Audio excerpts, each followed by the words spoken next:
4 நாள் லீவுக்கு அப்புறம் எங்களுக்கு வேலை நேத்தே ஸ்டார்ட் ஆயிருச்சு. நானும் vlogக்கு நிறைய வீடியோலாம் எடுக்கிறேன். பட் எதுவுமே ப்ராப்பரா எடிட் பண்ணி ஒண்ணுமே பண்ண முடியல. அந்த அளவுக்கு வேலை. 4 நாளா லீவுங்கிறனால கஸ்டமர் வந்துட்டே இருந்தாங்க. நின்னு கால்லாம் ஓஞ்சே போச்சு. ஹாய் காய்ஸ், எல்லாருக்கும் வணக்கம். அபுதாபில இருந்து. இந்த 4 நாள் லீவ் வந்து கரெக்டா யூஸ் பண்ணணும். ஏன்னா இந்த மாதிரி லீவ்லாம் இனிமேல் திருப்பி கிடைக்க வாய்ப்பே இல்லை.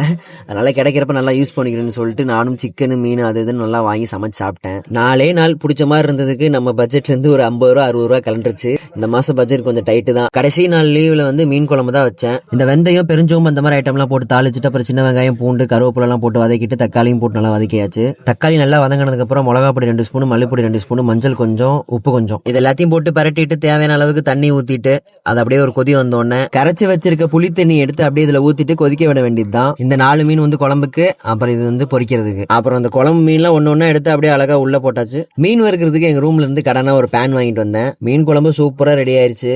அன்னைக்கு தேதியில வந்து என்ன மாதிரி 2-3 பேருக்கு லீவு. அவங்களும் சிக்கன்லாம் சமைச்சிட்டு இருந்தாங்க. நான் வேர்க்க மீன் குழம்பு சோறு வச்சுக்கிட்டு இருந்தேன். மீன் குழம்பு ரெடி ஆனோடனே அப்படியே மீன் பொரிக்க ஆரம்பிச்சிட்டேன். மீன்லாம் இது வரைக்கும் பொரிச்சதே இல்லை. ஏதோ மசாலாலாம் போட்டு எங்க ரூம்மேட்டை நான் எப்படி சமைப்பாரோ அந்த மாதிரி நானும் போட்டு பொரிச்சு பார்த்தேன். பரவாயில்ல, நல்லா தான் இருந்தது. அப்படியே போய் குளிச்சுட்டு மொட்டை மாடில போய் திரும்பி ஏதாவது ட்ரோன் ஏதாவது பறக்க விட்றானுங்களா, வெடிக்குதா அப்படின்னு மேலே பார்க்க போனேன். அது வாட்டுக்கு பட்டாசு மாதிரி வெடிச்சிட்டே இருந்தது. அதை வெடிச்சா வெடிக்கட்டும்னு நான் சாப்பிட வந்துட்டேன். ஏன் இந்த விஷயத்தை அவ்வளோ கேஷுவலாக சொல்றேன்னா, அந்த அளவுக்கு நாங்கள் சேஃபாக தான் இருக்கோம். அப்புறம் என்ன கவலை. அவ்வளோதான், 4 நாள் கூத்து முடிஞ்சு அடுத்த நாள் காலைல வேலைக்கிழமை அப்படி நடக்க ஆரம்பிச்சாச்சு. Bye guys.